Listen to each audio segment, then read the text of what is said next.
I have the absolute pleasure, genuine pleasure, to introduce to you someone that I've got to know really well over the last couple of years. We get to work together quite a lot on more and more projects, and it's a genuine delight. But we've got, in a moment, I'm going to welcome up Rachel. But Rachel is possibly the most passionate, most excitable, enthusiastic human being that I've ever met.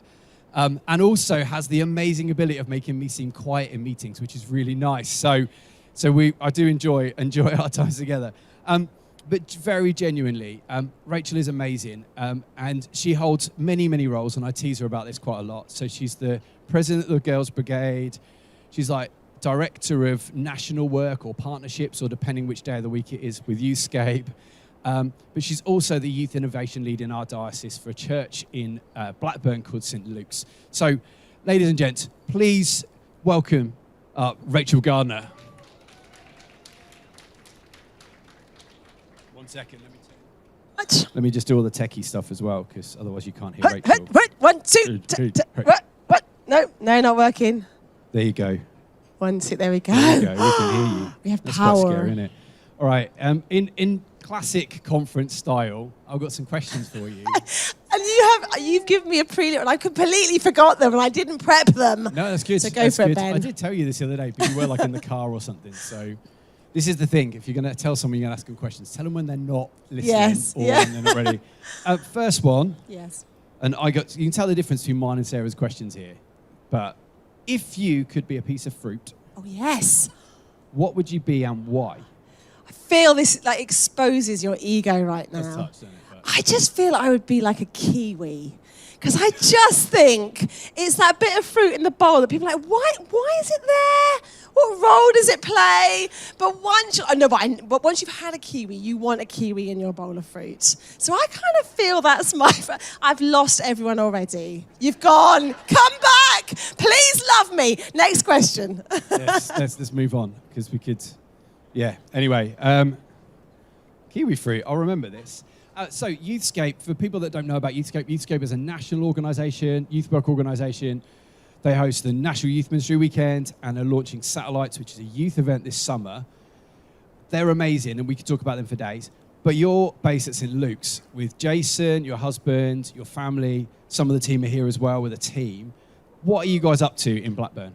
We're loving people in Blackburn in Jesus' name. There's a wonderful legacy of fantastic mission and church life in Blackburn, and we're very excited to kind of get involved with what God's been doing. It's wonderful working with Rev Cath. And we've got wonderful Dave, who you'll be hearing more from later, and Megan at the back there as well. So we have moved from all across the country to be part of a church plant, a replant into St. Luke's on the Gallagreves estate in the Banktop area, where 95% of the families are in the bottom 5% of households in the UK. And we're loving them in Jesus' name and working out what it looks like to connect with these people and emerging generations. So you are very welcome if ever you get any chance to come to Blackburn, which is the best place on the face of the earth. Can I say? It is.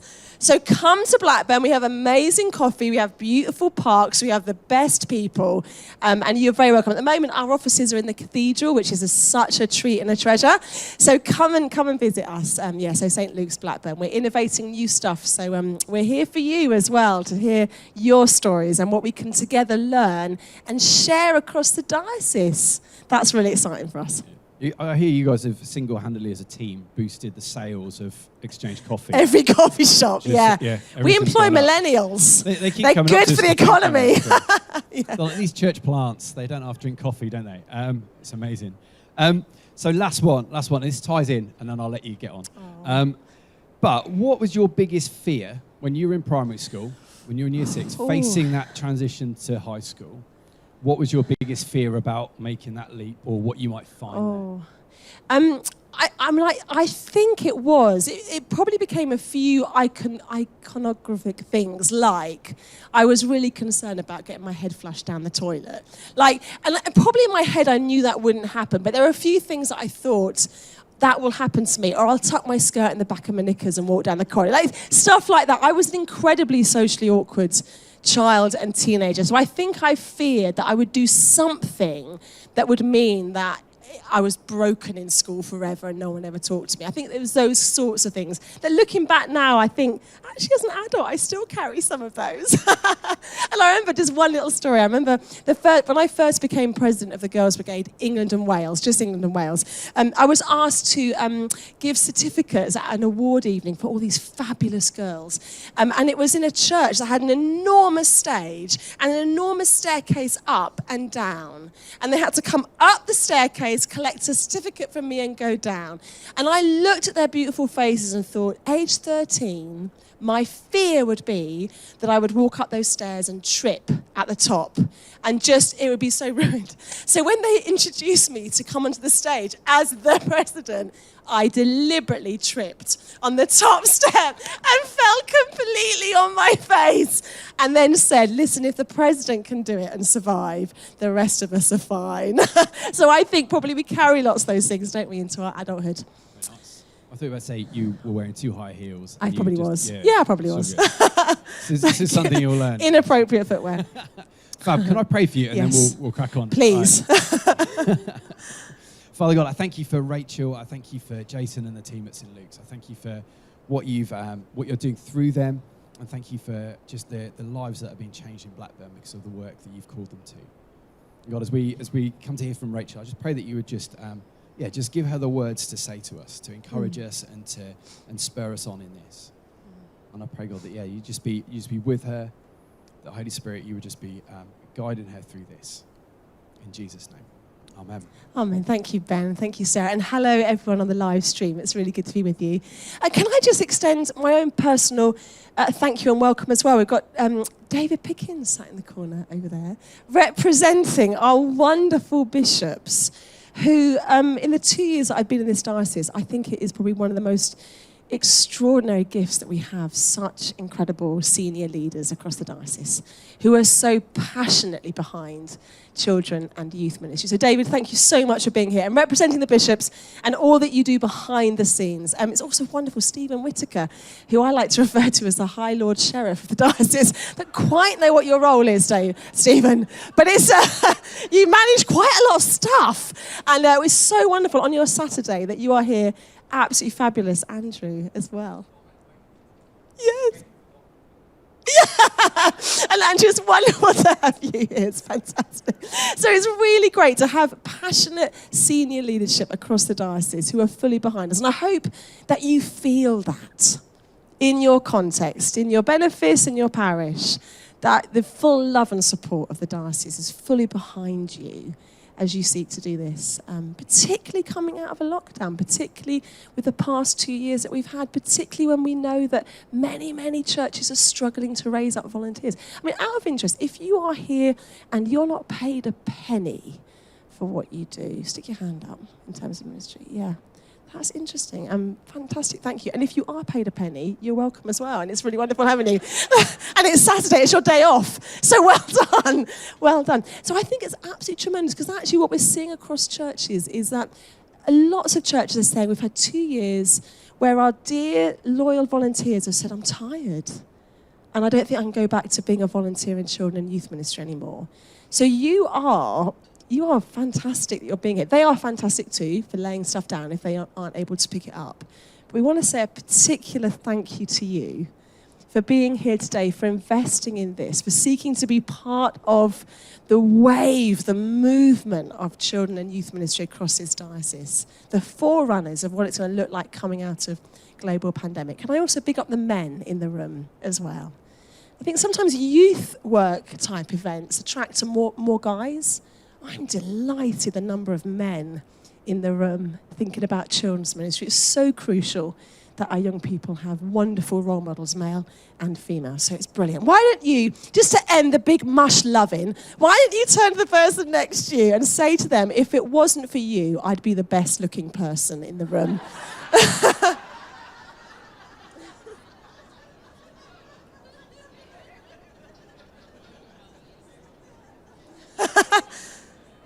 Wonderful, wonderful. What a good start.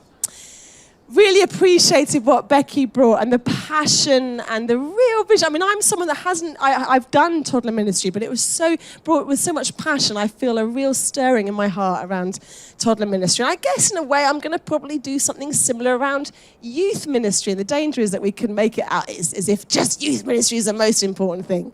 And what's so exciting about today is we're thinking about the whole sweep of working with under 18-year-olds. What does it look like to be working effectively and meaningfully with this cohort? But I love these couple of quotes I just wanted to bring to you before we get stuck in. James Emery White is a church leader in the States. He's written a brilliant book called Meet Generation Z, Meet Gen Z. And he says this: Gen Z, or under 19s, will be the most influential religious force in the West and the heart of the missional challenge facing the Christian church. So you're not just here on a day to be resourced, although you will be brilliantly resourced and already have been.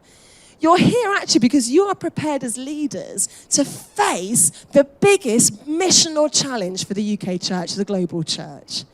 So that's really exciting. So see yourselves not just as someone that does a bit of stuff on the side. You are helping your church community, your leadership, really think differently, theologically, robustly, pioneeringly about what is it going to look like for the church moving forward. We don't want to be the generation that switch the lights off and the church doors close. We're not into that, are we? So what does it mean for us to be those that are thinking missionally about this generation? And then the other quote by Nick Shepherd. He's a UK-based, he's a church, he's a brilliant guy. I won't go into endless details of who he is, but you can check him out online. And a brilliant book he's written called Faith Generation. It's absolutely excellent. He says this: church communities need to engage in deliberate strategies that help foster intentional Christian communities within which children and young people can form and sustain Christian identity. It's a wonderful big quote that makes you sound super intelligent when you read it out loud. But what I love about it is it's just that sense of focus and intentionality. We're not just going to do what we've always done. We're not just going to do a little bit of stuff for kids on a Sunday because the mums or the dads are asking for it. No, we're focused, we're intentional, we're deliberate about what we're doing. We're developing models and approaches that might look very similar. They might look very similar to what we've done before, but we know why we're doing this. We know why we're starting a toddler group. We understand where it fits in the mission of this church. We understand why we're getting volunteers to do Sunday morning kids' church. We know where this fits in the mission of the church. So I'm really excited that you're here because today you're giving yourselves a day to think deliberately and intentionally about work among young people. So good on you for that. So what I'm going to do now for the rest of this session is I'm split it into 3 chunks. And the idea is I'm going to prime the pump, give you some ideas, stir a bit of stuff, and then get you discussing. So you'll be doing one discussion, then the second prime the pump, you'll be doing a game. Yes, people, a game, but not a fun game, because we want to learn stuff. So it's a serious, fun game. And then another prime the pump and a bit more discussion. So that's where it'll go from here. And then I'm hoping that I've stirred enough stuff that by the seminars, you'll have lots of questions for your seminar leaders and lots of things going on inside you for that. Does that sound good? Brilliant. So there are 3 sections. What's going on for them? What's going on for you? What can we do about it? The title of this talk is called Loving Young People Through Change. So the first little chunk we're thinking about is what's going on for young people. Because love is about understanding, isn't it? It's about working out what is it like for young people at the moment? What are they going through? And much of what I talk about is not going to be anything to do with the pandemic or Ukraine and Russia. I'm not going to be talking about our current sort of social narratives, but those things you'll see immediately why the last 2 years of lockdown and all the crazy changes and the fears, and then, what's escalating in Ukraine and Russia has a specific weight of pain and concern in the lives of children and young people. So my one little plea is tomorrow in church, make sure you give children and young people an opportunity if they're aware of what's happening in Ukraine and Russia, to lift up their voice and name their concerns and to bring them to Jesus. And they might not be aware of it, in which case that's okay. But if they are aware of it, they will be concerned.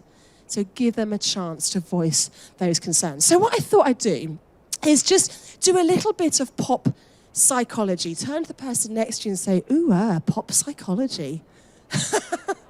Pop psychology! I recently got a doctorate in psychology from the University of Google, so I feel very equipped to take you through these things. So I thought we'd just look very briefly through kind of how children to young people develop their sense of identity. And then we're going to do a little bit of a game looking at young people's sexual development. I will give you more of a context about that by the time we get there.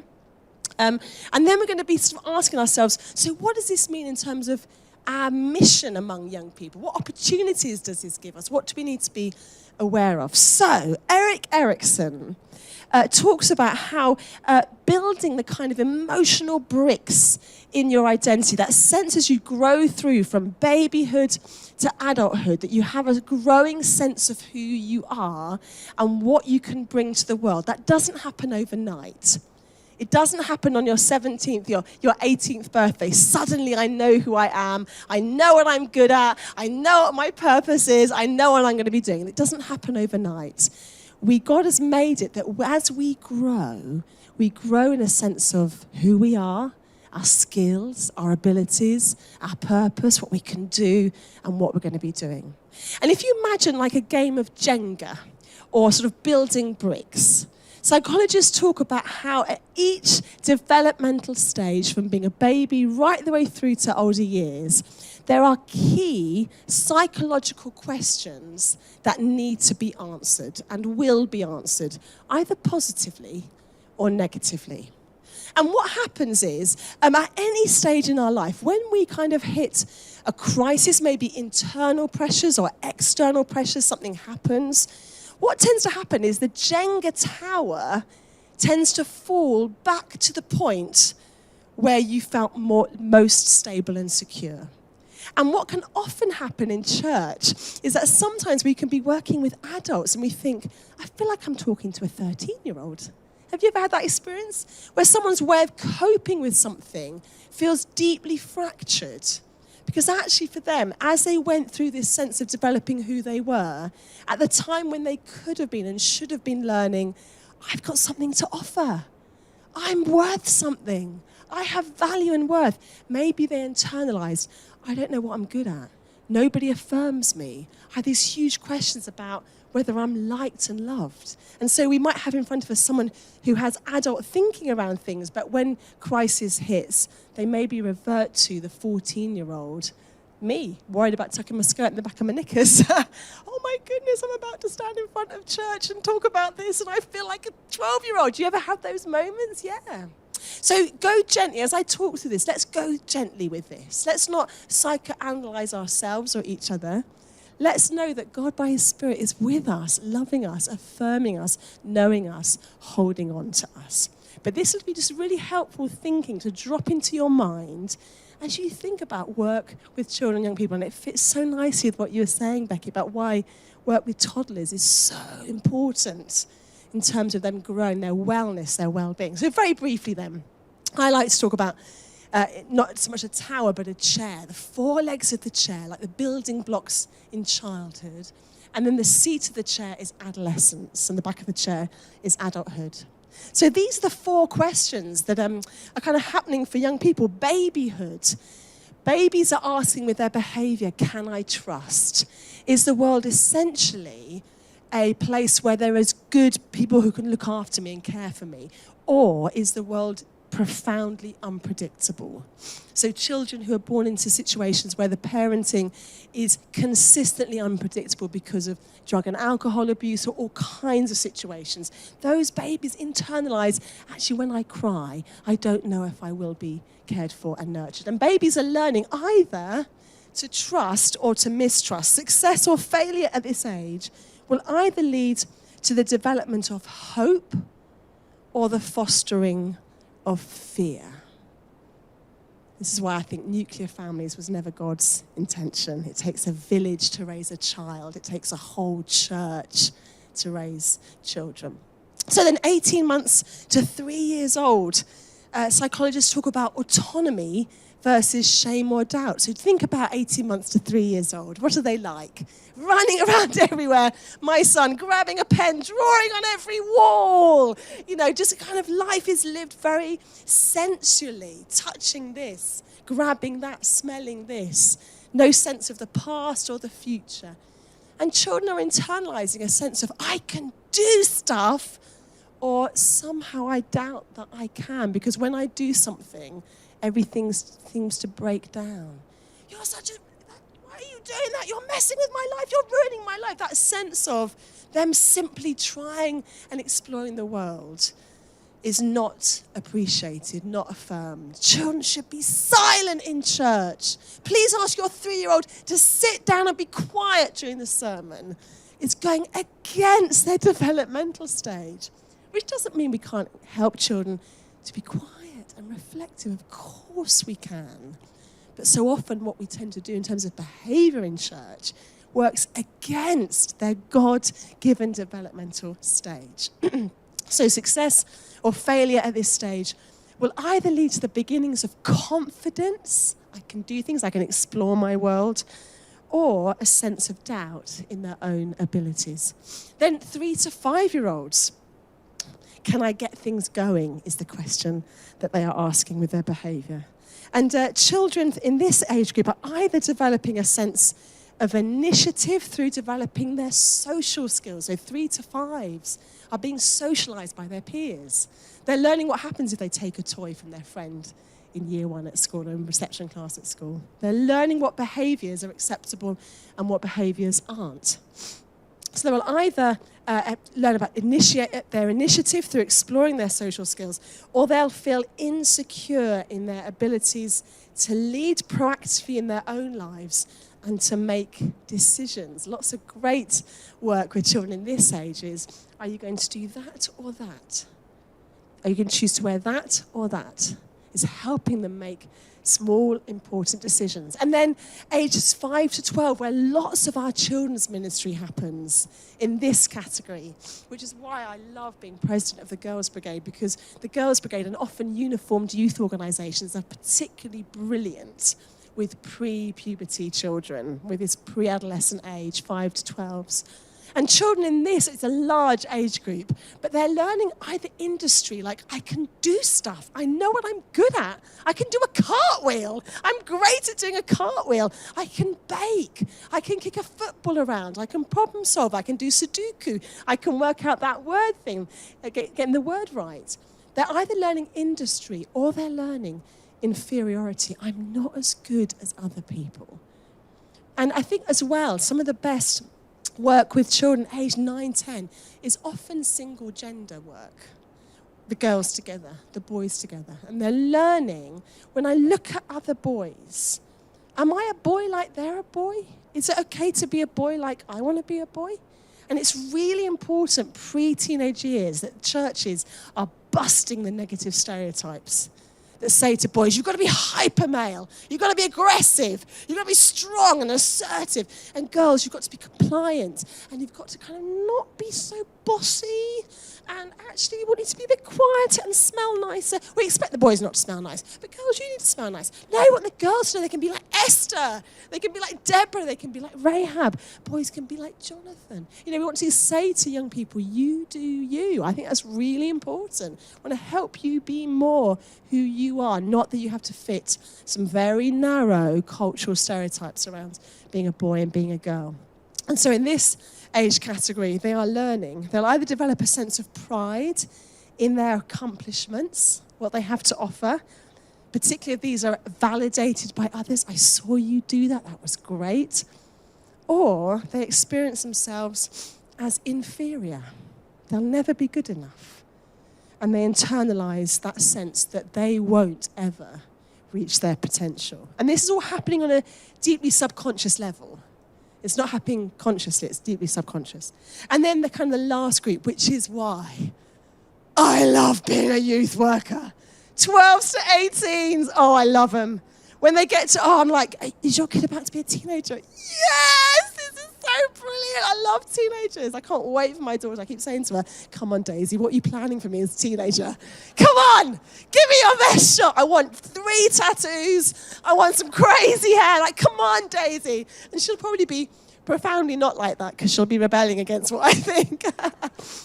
So maybe it's a strategy. Let me just put it out there. So 12 to 18s, identity versus role confusion. And the question, so if you imagine these are the 4 legs of the chair, and then identity as an adolescent rests on how stable and secure or otherwise these are.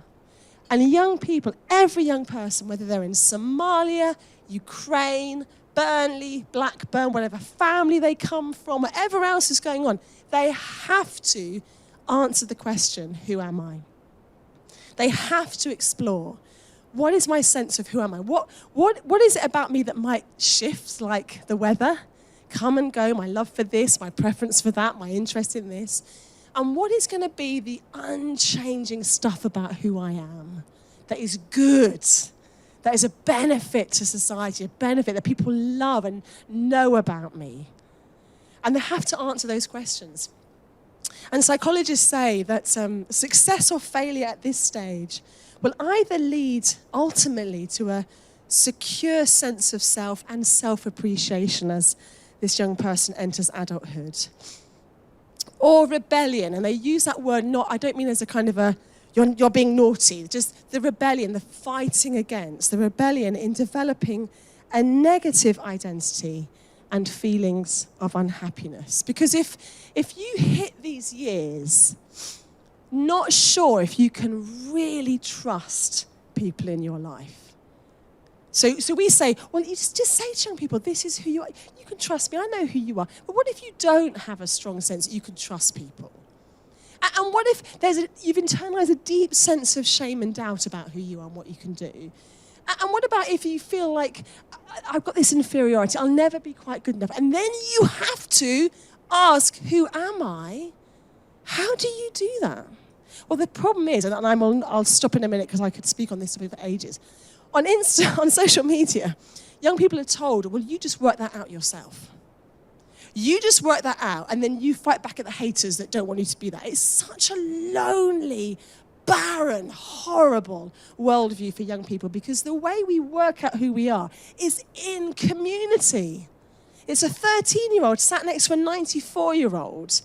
And that meaningful relationship, and Dave is going to talk more about that later in the seminar, intergenerational. That's a vital relationship for a young person working out who they are. It's crucial. They can't do it on their own, just with their peers on social media. We're not made for that. We're built for community. And so I think as the world gets more toxic for young people, more difficult for young people, I think the beautiful invention of the church, I think if no one had invented the church, they'd invent it now. Because this is what society needs.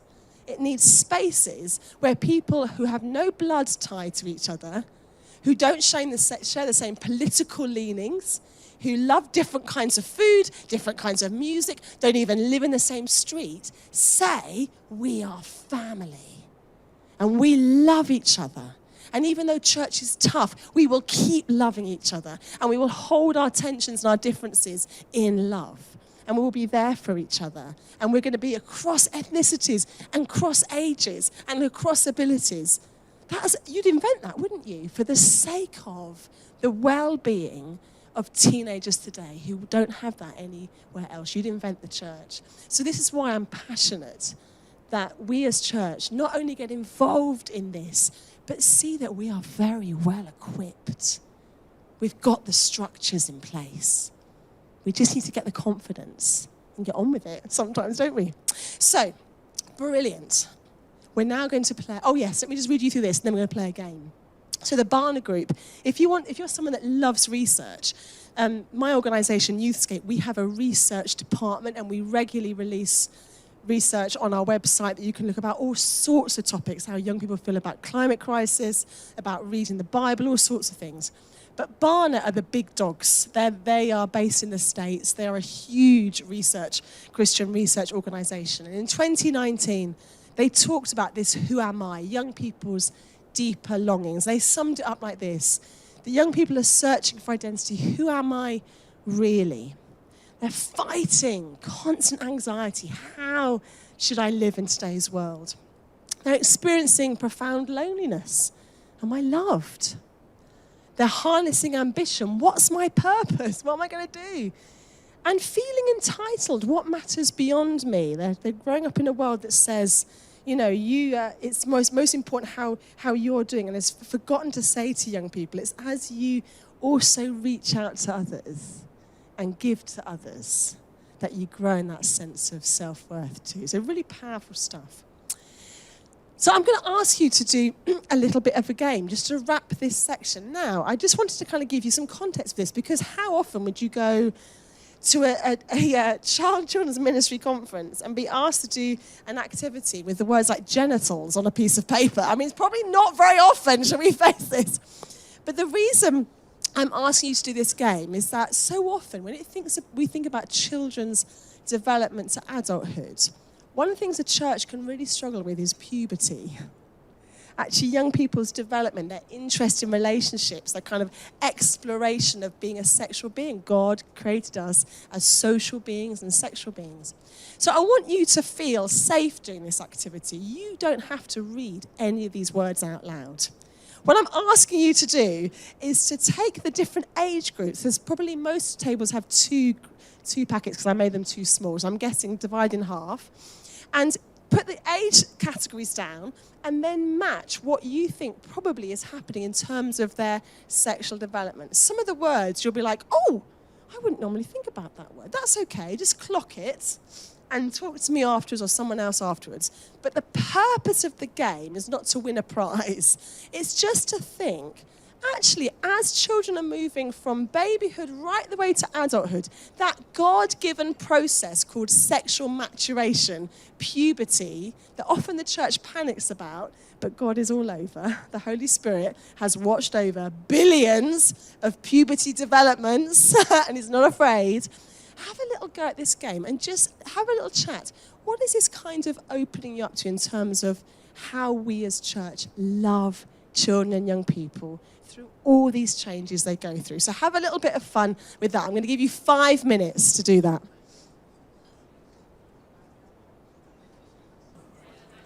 Okay, right. Now, I know some of you have finished and some of you haven't.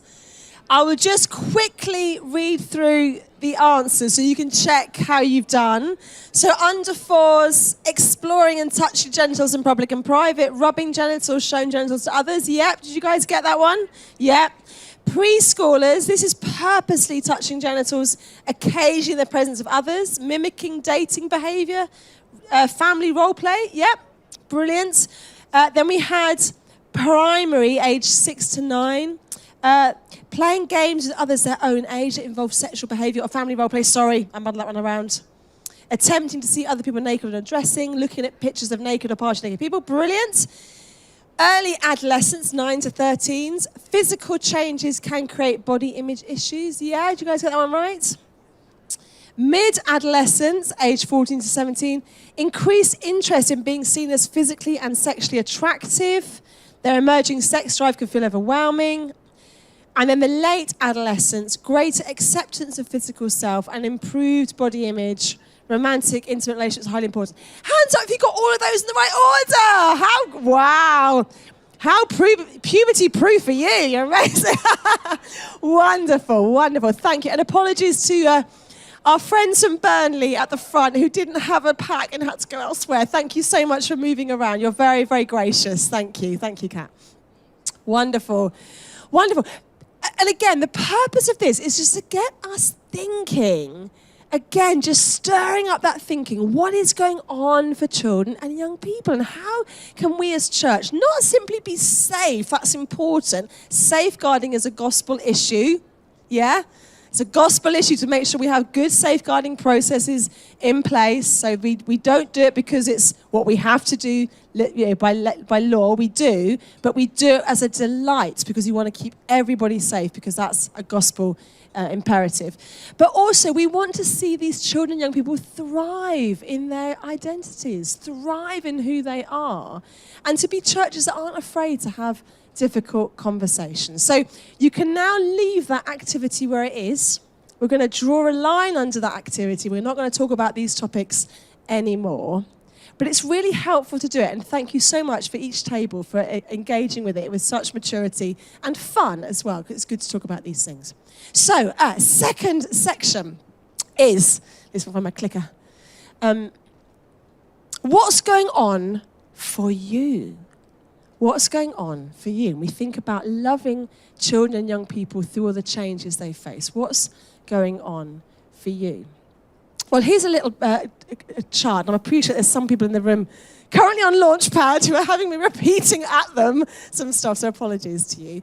But St Albans Diocese, a wonderful diocese, very bravely allowed us to show these stats. But just before the pandemic, my organisation, Youthscape, we were asked to do a big sort of bit of research across St Albans Diocese, looking at numbers of children and young people's engagement with church. And we recognise, don't we, that many, many years of secularisation and cultural change means that kind of the normal links we might have with young people in the community and families, those are just changing. And I think post-pandemic, in many cases, being obliterated. And the diocese wanted to look at what the kind of decline picture was. And however you might want to measure children and young people's engagement with the life of a church community, these 4 different measures. In 10 years' time, there would be 0 noughts to 16s in any of the C of E churches in St Albans Diocese, based on this trajectory of decline. So it's not real figures. There will still be like families with babies, but in terms of the picture of decline. And I think because of lockdown and COVID, that has accelerated. So gone are the days where we as leaders can say, well, we know what's always worked. We'll just keep doing that. Actually, this is requiring a different kind of thinking, a different kind of approach, where we don't focus on what we know, we focus on what we don't know, and we get curious about that, and we ask questions. And what we discovered from doing that bit of research is that there's kind of a cycle of decline when it comes to churches' engagement with young people and children. There's kind of a pattern that happens in churches that kind of continues that decline narrative. So very, very briefly, this is kind of how we plotted it. So there might be a curate or a vicar standing at the front of the congregation and seeing dwindling numbers of children and young people, and particularly after lockdown, families aren't coming back, that kind of stuff. And so they're looking across the congregation and thinking, how am I going to get anything through the PCC? We haven't even got kids here. And I want the PCC to agree a budget line. We haven't even got the kids. You know, what PCC is going to agree that? Well, obviously, every PCC. Obviously, it's what they should do. But in reality, it's not what happens. And so because of that, there's no critical mass for a group in a church. And so probably what happens is that the provision for children and young people is patchy at best. It might rely on one volunteer when he or she rocks up once a month or once every 2 weeks. And if they're not there, nothing happens. There's a patchy provision for children and young people, which means that youth work and children's work is not prioritised or resourced in the church. It kind of carries on this decline. And then it means that when families or young people come to church, they don't see that there's stuff for them. There's not notices on the notice board that say this is a safeguarding lead and this is the time for the toddlers group. And there's no indication in the church that there's stuff that children and young people are welcome. And so maybe a family does move into the area or comes back after lockdown, and they give it a couple of weeks and realise that no one's come to talk to them and no one's talked to the children. And so they go somewhere else to a church that maybe does have something going on. And we were sort of scratching our heads and sort of saying over the last 7 years, how do churches break this cycle? Because we want to break this cycle, right? Like, none of us want to be in churches where there are no kids and young people. I also don't want to be in a church where there are no 80-year-olds. Can I say that as well? That would be a disaster. A church with no 80 or 90-year-olds. That would be terrible, wouldn't it? But how do we break this cycle? And kind of through Launchpad for the last 7 years, we've come up with what we think is possibly the conclusion. Not rocket science. But the cycle is not broken when 5 families with 10 children each rock up on Sunday morning and say, Vicar, we're here. We're here for you. Reverend Olivia, we're not only here, but we are going to financially support this, and we're going to be your volunteers. Like, that's not, let's pray that happens for Olivia, because Olivia's awesome. But that's not where the cycle is broken. The cycle is not broken when suddenly young people appear and we think, oh my goodness, PCC, quick, let's do something. That's a kind of a pipe dream. Don't wait for that. The cycle is broken by the lay leader, I'm a lay leader, or the vicar, or whoever it is saying, let's break this cycle.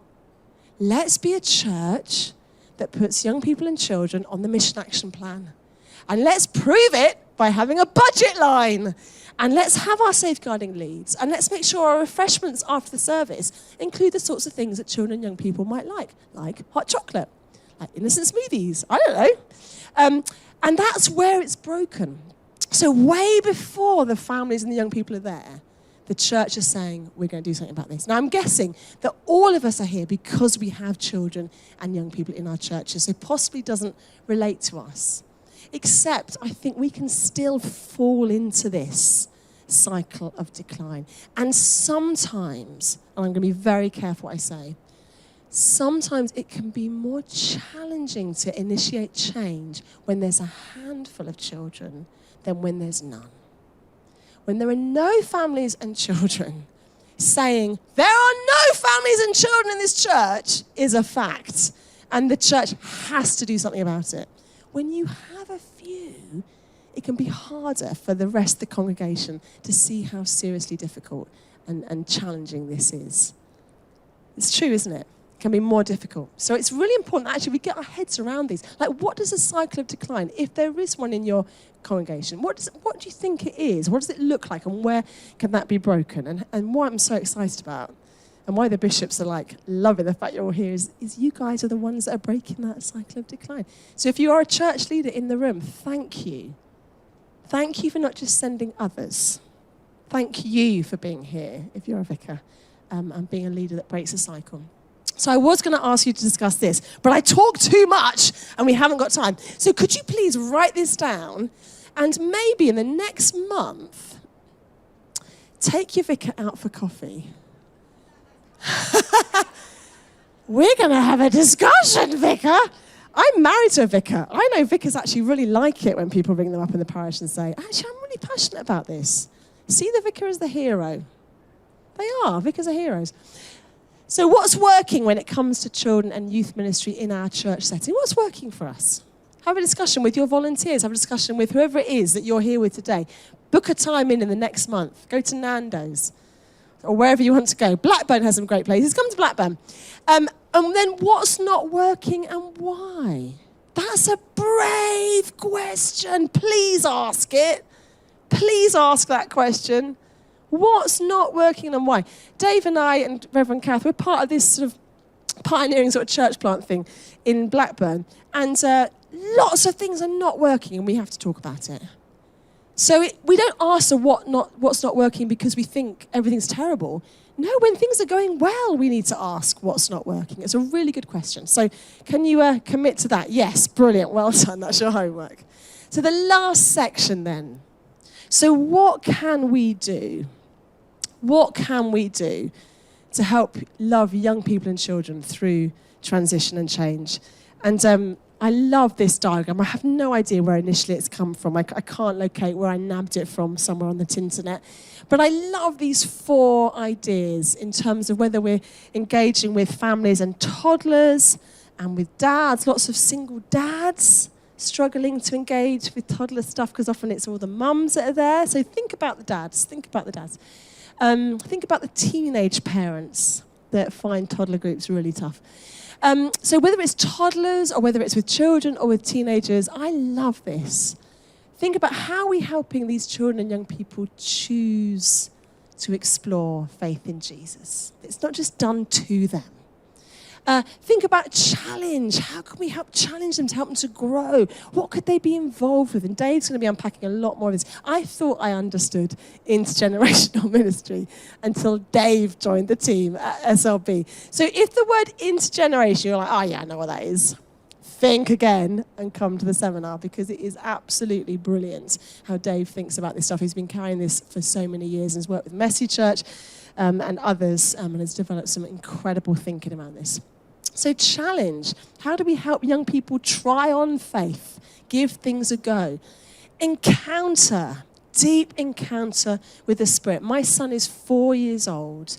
His spirituality takes my breath away. The other day, Dave said to me, in the adventure time in the mornings, we don't call our children's programs, we call them adventure time and those sorts of words. We remove the words youth and children out of our programs because we don't want to kind of categorize. But anyway, Dave was there, and he said to the children, do you guys know the Okie Kokie? And they were like, yes. And then Dave said, do you guys know Jesus? And my son went, no. Little 4-year-old. But Thomas will pray, and I'll hear him sat in the car, but in the seat behind me on the way to school, and I just hear him saying, Jesus, Jesus, Jesus, Jesus. And they'll just have a little chat with Jesus about something. Just beautiful, really powerful. So deep encounter with Jesus. And then involve. We're just not colouring in sheets, show everybody at the end of the service what you've done. I mean, it can be that. But involve, serving the coffee, being on the welcoming team, being part of the preaching team, being on the worship team, getting involved, visiting older people in the community that don't have visits. Take the children and young people with you. So I love this sort of 4-piece. But here we go. These are my 8 to be great. What can you do? My 8 to be great in terms of loving young people through this stuff. So they all have the word up. They're all something up. I got quite excited about this. So some of them don't really work, but I've just gone for it anyway because it made me smile. So I've got 8 to be great. Number 1, show up. I think it's very important that we do whatever we can to make young people and children visible in our church communities. But it's really important that we are visible to them.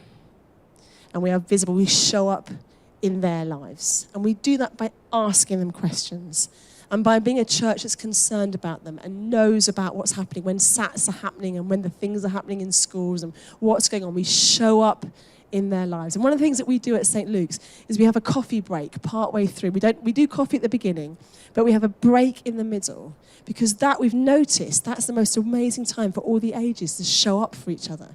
Because when you come into church, you're taking your coat off, you're getting yourself seated, you're kind of working out where you are. But when you've just had the first 25 minutes, your coat's off, you're settled, and there's coffee and tea and hot chocolate, you can suddenly show up in each other's lives. And we see lots of lovely conversations happening in that precious little 10 minutes where people are not about to go home, they've already settled in, and it's a great time to show up. So think about how adults can be visible to young people, show up in their lives.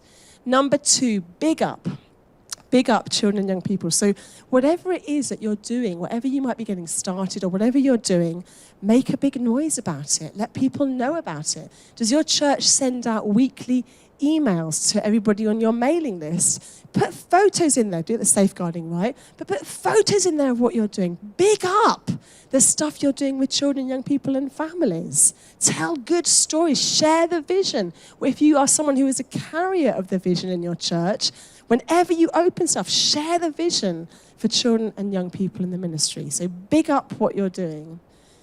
Number 3, build up. And this is one of the models that we talk about on the Launchpad course for clergy. But many churches might think, well, we've got children's ministry kind of happening. What we feel terrified about is youth ministry. We don't have the leaders for that. We haven't got the space for that. We don't know what we're going to do for that. But a good model is to think, well, we have the relationships with the families and the children. What if we started our youth ministry when they're in year 5? And so they transition earlier than normal. There's a bishop in the house. Oh, this is great. Welcome. Do you want the floor?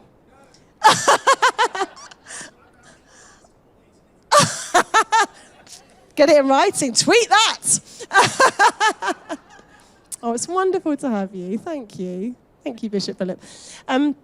So build up. So think about, actually, rather than waiting until young people get to 13 and they really terrify us, let's form them into the youth ministry earlier. We wouldn't do things with them age 10 that we'll do when they're 15. But it's important that these children and their families know this is a church that takes their development seriously, and there's stuff for them as they grow through these years. Number 4, startup.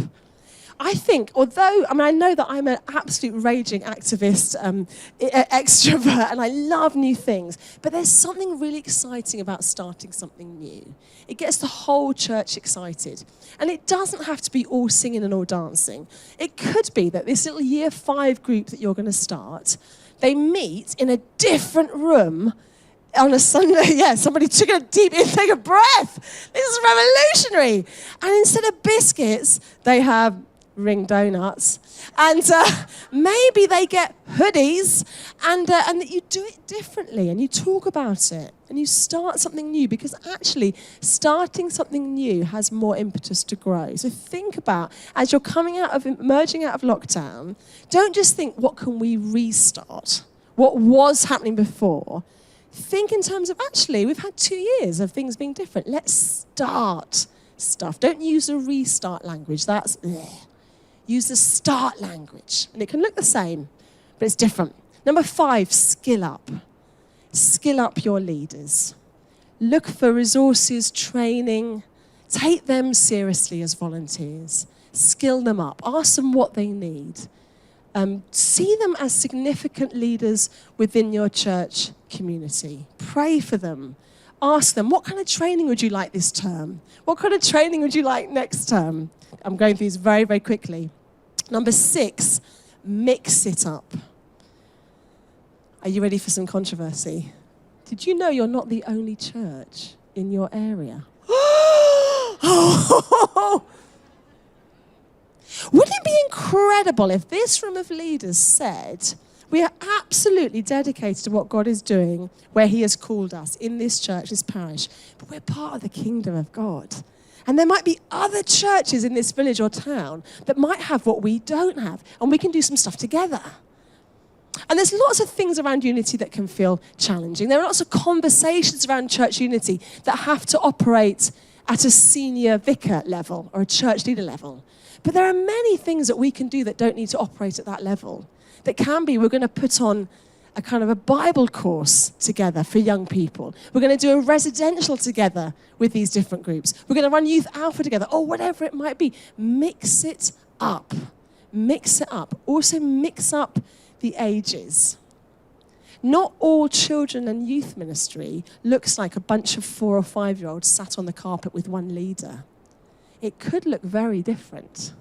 It could look like a few 5-year-olds and a 10-year-old and a 25-year-old and a 74-year-old and a 150-year-old cleaning up an area on the estate and loving that community in Jesus' name. And that's ministry among children and young people, isn't it? It doesn't have to look like how we've always thought it. Number 7, pay up! Finance this! Finance this. It might be £100 budget, but put it in the line. Get a budget line in the church finances. So that if anyone was to look at your church finances, they would say, oh, I know what this church are passionate about, because they fund it. And even if it's just 50 quid or £100, stick it in there. Make a point of saying, we resource what we do. And there are pockets of money around the place that you can apply for, but get used to talking about money when it comes to children and young people. That's really important. What does it take to finance this? And level up. Level up. You're going to hear more about this from my lovely colleague Sarah in a minute. But think about those key transition points. We looked at that identity development, those emotional kind of questions. We looked at their sexual development. Just think about school development and transition. Where do we in this diocese, where does it break our hearts that often we lose contact with young people? It's the year 6, 7 drop-off, isn't it? It's that chasm. So what could your church do around that very precious time? How could you level up to help young people move to the next stage? You're sick of my voice. You want to hear some children speaking, don't you? Good news is we went into a local school in Blackburn and we said to year 6 children, and Dave filmed them and asked them questions, how are you feeling about this transition, this change, going up to high school? Are you ready for just the most stunning stuff you're going to hear all day? These are the children of St Barnabas and St Philip's School. Listen to them.